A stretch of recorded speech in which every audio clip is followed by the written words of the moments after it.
She came back to her grandma's old house, planning to fix it up and live there. From a distance, the place looked totally ruined, buried under a jungle of weeds.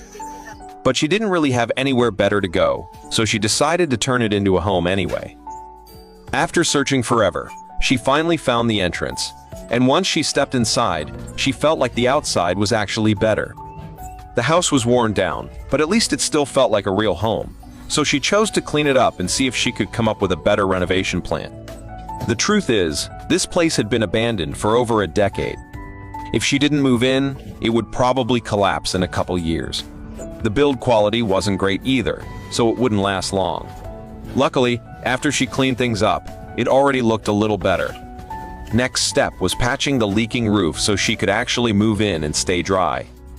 The ground was already hardened, but years of junk and dirt had piled up, so once she cleaned it out, it actually looked pretty decent.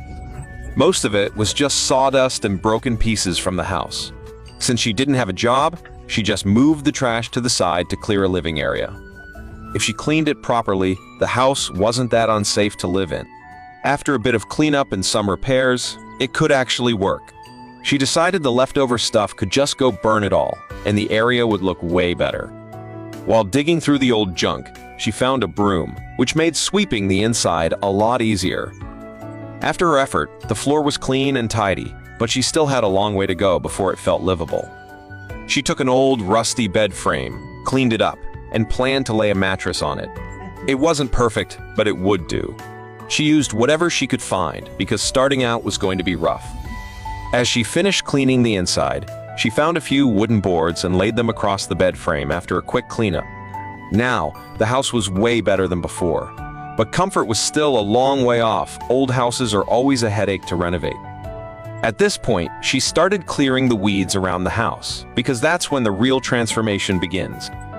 Without any professional tools, she had to pull everything out by hand, bit by bit. There were so many weeds that it wasn't something she could finish in a day or two, but she promised to do her best and make the place clean. That way, living here later would be much more comfortable. In reality, houses like this usually don't have anyone living in them. She was back in her hometown building a new house and needed a temporary place to stay. So this old, broken-down home became her best option. That's why she wanted to renovate it and live here for a while.